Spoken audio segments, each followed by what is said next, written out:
नमस्कार, मैं हूँ राधिका राज और आप देख रहे हैं capital TV Uttar Pradesh. Breaking news में बड़ी खबर आपको बताते संभल से आ रही है, जहां संभल में लगातार बुलडोजर एक्शन देखने को मिल रहा है।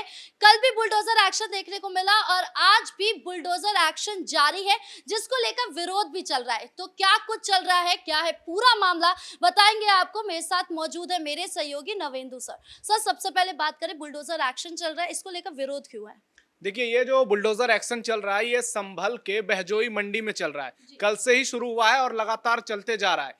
लेकिन जो लोग विरोध कर रहे हैं उनका कहना है कि हमें दूसरी जमीन नहीं दी गई, हमें दूसरी जगह नहीं दी गई, जबकि उन्हें प्रशासन ने पहले ही कई बार नोटिस भेज दिए थे। एसडीएम विनय मिश्रा का साफ साफ कहना है कि इन लोगों ने बहुत लंबे समय से अतिक्रमण किया हुआ था और यहाँ से काली कमाई कर रहे थे। जब बुलडोजर एक्शन हुआ तो ये लोग विरोध करने लगे। इन लोगों को बहुत पहले ही समय दिया जा चुका था, लेकिन ये लोग मनमाना तरीके से वहां पर अवैध कब्जा जमाए हुए थे। लेकिन सीएम योगी का आदेश तो मतलब आदेश ही है, और जब बुलडोजर एक्शन शुरू होता है तो फिर किसी का कुछ भी नहीं सुना जाता है। कल जब एक्शन शुरू हुआ, कल भी कहा गया था कि जिन लोगों का आज अतिक्रमण हटाया गया है, जो बचे हुए हैं, वो लोग कल अपना अतिक्रमण हटा लें। लेकिन उसके बावजूद ये जो स्थानीय व्यापारी थे, ये हटाने के बावजूद ये धमकियां दे रहे थे कि हम किसानों से अनाज नहीं खरीदेंगे, हम धरने पर बैठ जाएंगे। तो एसडीएम ने कहा भाई करो जो करना है तुम्हें। उन्होंने जो स्थानीय किसान हैं उनको ये तक कह दिया कि आप इन व्यापारियों को छोड़ दो, आपकी अनाज कैसे बिक्री होगी इसकी व्यवस्था हम करेंगे। उन्होंने दूसरे मंडी में जाने तक की सलाह दे दी। तो लगातार ये एक्शन चल ही रहा है संभल में। सिर्फ संभल ही नहीं, यूपी के अलग अलग हिस्सों में अतिक्रमण चल रहा है। लेकिन संभल का ये अतिक्रमण बहुत खास है, क्योंकि ये लोग अवैध कब्जा जमाए बैठे थे।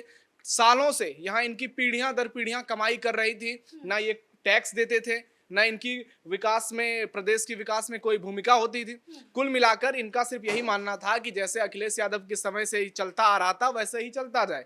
लेकिन सीएम योगी का मानना साफ है। उन्होंने प्रशासन को साफ साफ संदेश दे दिया था कि कुछ भी हो जाए इस जगह को खाली कराना है, क्योंकि यहाँ से किसानों की गाड़ियां जाती थी तो दिक्कत होती थी, जो भी फसल वाली गाड़ियां जाती थी उन्हें भी दिक्कत होती थी, क्योंकि ये जो दुकानें थे ये तमाम व्यापारियों के ये बिल्कुल एकदम सड़क के किनारे थे। और इस वजह से आम लोगों को भी काफी परेशानी होती थी, क्योंकि ये जब सुबह सुबह दुकान खोलते थे तो दूर तक अतिक्रमण जमा लेते थे, और इनका जो अतिक्रमण का हिस्सा था, जो बिल्डिंग्स पहले से बनी हुई थी, उससे तो लोगों को दिक्कत होती ही थी। तो ये एक्शन जो है वो चलता रहेगा, और जब तक कि एक एक घर को वहां पूरी तरह से जमींदोज नहीं कर दिया जाएगा ये एक्शन चलता रहेगा। और किसानों को भी निराश होने की जरूरत नहीं है, क्योंकि उनके लिए भी सरकार ने हल निकाल लिया है। एसडीएम विनय मिश्रा लगातार किसानों को सांत्वना दे रहे हैं और कह रहे हैं कि आपके साथ कुछ भी अन्याय नहीं होगा, हम आपकी फसल की बिक्री की पूरी व्यवस्था करेंगे, जो भी होगा हम अच्छे से किसानों के साथ डील करेंगे और आम लोगों को कोई दिक्कत नहीं होनी चाहिए। अच्छा, हमने किसानों को देखा है कि वो लगातार कहते हैं कि सरकार हमारे साथ नहीं खड़ी है, इसीलिए हम बार-बार विरोध प्रदर्शन करते हैं, चाहे वो एमएसपी की बात हो या कोई और मुद्दा हो। लेकिन जब आज आपने कहा कि सीएम योगी ने कहा है या फिर उनके प्रशासन ने कहा है कि जो किसान हैं, उनके साथ हम खड़े हैं, अगर उनको दिक्कत होगी तो हम उनके साथ खड़े हैं। तो आपको लगता है आज ये संदेश किसानों के पास भी पहुँचा है कि योगी सरकार उनके साथ खड़ी है? नहीं, किसानों के पास संदेश पहले से पहुंचा हुआ है कि योगी सरकार उनके साथ है। जो कुछ लोग विरोध कर रहे हैं वो भाड़े के कुछ चट्टे बट्टे लोग हैं, जो कि किसान आंदोलन में शामिल थे। उनका यही मकसद है, वो अखिलेश यादव हों या फिर दूसरी पार्टियां हो, उनसे सह लेते हैं। चाहे आप राकेश टिकैत की बात ले लें, ये तमाम लोग, इनका सिर्फ एक ही एजेंडा है कि किसी तरह सरकार का विरोध करना है, किसी तरह सीएम योगी का विरोध करना है, और एक उनकी ऐसी छवि प्रस्तुत करनी है कि लोगों में यह संदेश जाए कि योगी सरकार किसान की विरोधी है। लेकिन पिछले 8 साल में आप देख लीजिए, उन्होंने जो जो काम किए हैं उसे लेकर के कोई भी सवाल नहीं उठा सकता है। किसानों के हित में बहुत सा काम किया गया, जिस तरह से यूरिया और डीएपी के दाम सस्ते किए गए हैं, जिस तरह से सिंचाई की व्यवस्था पहुंचाई गई है, जिस तरह से एमएसपी लागू किया गया है, और यहां तक कि मंडियों में कैसे बिक्री और खरीद होगी इसकी भी व्यवस्था सरकार ने की है। तो योगी सरकार किसानों के लिए काम कर रही है, और आज से नहीं कर रही है, जब से सरकार आई तभी से कर रही है। और चुनाव में भी इसका परिणाम देखने को मिला। अगर ऐसा होता कि किसान नाराज होते तो उपचुनाव में क्या बीजेपी 7 सीटें जीत जाती? बिल्कुल भी ऐसा नहीं होता। किसान हों, आम लोग हों, प्रदेश की वो तमाम जनता सीएम योगी के साथ है, जो शांति चाहते हैं, जो विकास चाहते हैं। कुछ लोग हैं इसमें कट्टरपंथी जिहादी मानसिकता वाले, जो कि हमेशा अशांति को पसंद करते हैं। उनका मकसद रहता है कि किसी तरह सरकार को बदनाम किया जाए, कभी इस मुद्दे पे घेरा जाए, कभी उस मुद्दे पर घेरा जाए। और इसमें पॉलिटिकल पार्टियों का बहुत सह रहता है। वो पर्दे की पीछे से जो भूमिका निभाते हैं उसे देखकर लोगों को समझ में आ जाता है, जो सियासी दिग्गज हैं वो समझ जाते हैं ये पूरा खेल जो है ये पॉलिटिकल फंडिंग से जुड़ा हुआ है। इसलिए ये किसान कभी धरना देते हैं, कभी सरकार का विरोध करते हैं। तो इससे योगी सरकार की स्थिति पर कुछ असर पड़ने वाला नहीं है, क्योंकि योगी सरकार अपने फैसले के लिए ही जानी जाती है। सीएम योगी एक बार जो निर्णय कर लेते हैं उसके बाद वो पीछे नहीं हटते हैं। अच्छा, हम देख रहे थे कि अवैध अतिक्रमण जो कब्रिस्तान पर हुआ था उस पर भी बुलडोजर एक्शन देखने को मिला, जो कि ग्राम समाज की जमीन थी उस पर कब्रिस्तान बना हुआ था। इससे पहले हमने देखा था कि मस्जिद को लेकर भी लगातार विवाद चल रहा था, उसको भी तोड़ा गया क्योंकि वो अवैध था। उसके बाद हमने देखा कि सिद्धार्थनगर हो, वाराणसी हो और भी तमाम जो जिले हैं वो उस पर भी लगातार बुलडोजर एक्शन चल रहा है। तो आपको क्या लगता है, जब तक चुनाव है तब तक ये बुलडोजर एक्शन चल रहा है या उसके बाद डबल इंजन की सरकार डबल बुलडोजर मॉडल के साथ सामने आएगी? नहीं, तो पिछले 8 सालों में ऐसा थोड़ी हुआ है कि सिर्फ चुनाव के समय बुलडोजर चला है। बुलडोजर एक्शन से ही यूपी की पहचान हुई है, सीएम योगी की पहचान हुई है। और ये सिर्फ अवैध अतिक्रमण के लिए नहीं है, बल्कि माफियाओं और जो भी गुंडे हैं उनके घर भी गिराए गए हैं।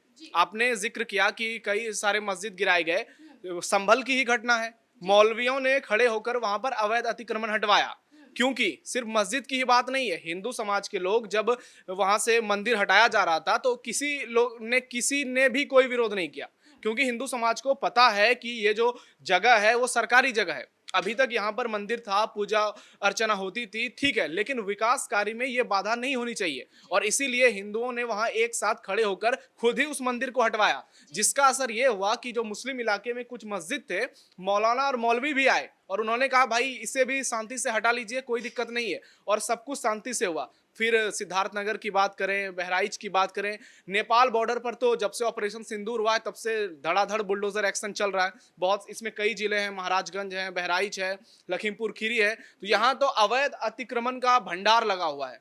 खास करके इसमें बहुत सारे घुसपैठिए भी थे, जो रोहिंग्या मुसलमान या फिर कुछ और भी लोग। इन लोगों ने वर्षों से यहाँ पर अवैध तरीके से न सिर्फ अतिक्रमण किया, बल्कि ये सरकारी योजनाओं का भी लाभ लेते आए। इन्होंने अखिलेश यादव की सरकार में इन्हें पाला गया, पोसा गया, और अब आज के समय में ये स्थानीय जो आम लोग हैं वहाँ के, जिनकी पीढ़ियां बहुत पहले से वहां रहती आई हैं, उनके लिए दिक्कत खड़ी कर रही हैं। मतलब अखिलेश यादव ने जो गंदगी फैलाई उसका साफ करने का काम आज सीएम योगी कर रहे हैं। आज नहीं कर रहे हैं, पिछले 8 साल से कर रहे हैं और ये लगातार करते रहेंगे। इसी का नतीजा था कि 2022 में बीजेपी दूसरी बार सरकार बनाने में कामयाब हुई, और ऐसी जीत अखिलेश यादव या उनके पिता मुलायम सिंह यादव को भी कभी नहीं मिली थी। लोगों में इस बात की पूरी उम्मीद है, इस बात का भरोसा भी है कि जब तक योगी रहेंगे तब तक कोई भी दिक्कत नहीं होगी। गुंडाओं माफियाओं वाला प्रदेश आज कानून और सुशासन के लिए जाना जाता था। यही अखिलेश यादव का दौर था। उस समय आप तमाम माफियाओं को देख लीजिए, चाहे विकास दुबे की बात करें, अतीक अहमद की बात करें, मुख्तार अंसारी की बात करें, इन लोगों को उस समय सीएम योगी ने कह दिया था विधानसभा से कि ये पोषित माफिया हैं, और इनकी जो गंदगी थी वो पूरे प्रदेश में देखने को मिली। वक्फ के दौरान भी आपने देखा होगा कि जो अवैध अतिक्रमण हुए हैं उसमें इन माफियाओं की बहुत सारी कब्जे वाली जमीन थी। तो सरकार का मानना साफ है कि जो भी अतिक्रमण करेगा, जो भी यूपी की जनता को परेशान करने की कोशिश करेगा, आम लोगों के जीवन को प्रभावित करेगा, उन सबका इलाज होगा। और इलाज कैसे होगा ये सीएम योगी को पता है, और इसी कड़ी में ताबड़तोड़ बुलडोजर एक्शन चल रहा है। 1-2 साल की बात नहीं है, कई साल की 8 साल से लगभग ये चल रहा है। सुप्रीम कोर्ट ने भी इस पर नाराजगी जताई। अखिलेश यादव से लेकर के राहुल गांधी ने सवाल उठाए, विपक्षी पार्टियों ने तो कई बार धरना प्रदर्शन तक किया, लेकिन योगी आदित्यनाथ की सेहत पर इससे कोई असर नहीं पड़ा। उनका साफ मानना है कि ये जो गंदगी फैला रहे हैं लोग, ये जो बदमाशी कर रहे हैं, इनका एक ही उपाय है, बुलडोजर एक्शन। और जब तक ये एक्शन चलता रहेगा तब तक अपराधियों में दहशत भी रहेगा, प्रदेश में कानून व्यवस्था कायम भी रहेगा, और आम लोगों को कोई परेशानी नहीं होगी। जी, हम संभल की बात कर रहे हैं तो एक बार संभल सांसद जियाउर रहमान बर की भी बात कर लेते हैं, क्योंकि वो जो है उनके भी आवाज पर हमने देखा कि बुलडोजर एक्शन चला है। तो अब उनके केस में क्या कुछ चल रहा है? अभी उसमें सुनवाई, जब अगली सुनवाई होगी तब देखना पड़ेगा कि उसमें फिर क्या जज क्या कहते हैं, क्योंकि अभी तक जो सुनवाई हुई है उसके मुताबिक तो जियाउर रहमान की मुश्किल बहुत बढ़ गई है और उन पर धीरे धीरे गिरफ्तारी की भी तलवार लटकनी तय है। उन्होंने ये कबूल कर लिया था कि बिना नक्शा पास कराए उन्होंने ये घर बनवा लिया है, लेकिन अब वो कह रहे हैं कि हम इसका नक्शा जो है वो बनवाएंगे। लेकिन इतने वक्त से वो लगातार झूठ बोल रहे थे। हमने देखा था कि 9 से 11 सुनवाई हुई थी, लेकिन कभी भी उन्होंने सच नहीं बोला।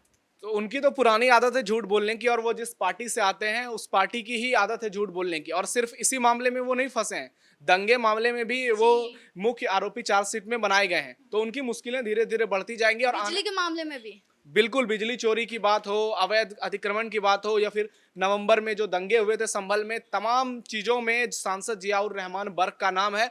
और अगर आने वाले समय में कह लीजिए कि 2027 से पहले उनके खिलाफ फैसला आता है तो निश्चित तौर पर सपा को भी झटका लगेगा।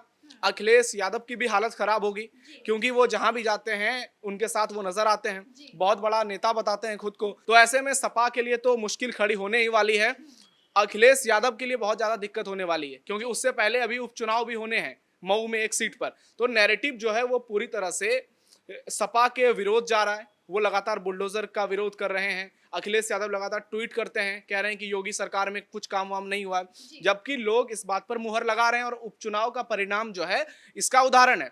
अब इंतजार कीजिए, ये बुलडोजर एक्शन है, ये थमने वाला नहीं है। जैसे 2 दिन से चल रहा है लगातार चलते रहेगा, और एक एक जो अतिक्रमण किए हुए लोग हैं उनको, उनका जो अवैध अतिक्रमण है उसे पूरी तरह से जमींदोज किया जाएगा। इस मुद्दे पर तमाम अपडेट देने के लिए आपका बहुत बहुत धन्यवाद। यानी कुल मिलाकर सीएम योगी का बुलडोजर एक्शन लगातार जारी है, और जैसे अभी संभल में चल रहा है उसी तरीके से दूसरे जिलों में भी लगातार चलता रहेगा। अभी और बुलडोजर एक्शन देखना बाकी है। ब्रेकिंग न्यूज में इतना ही। कैमरा पर्सन राजकुमार के साथ मैं राधिका राज।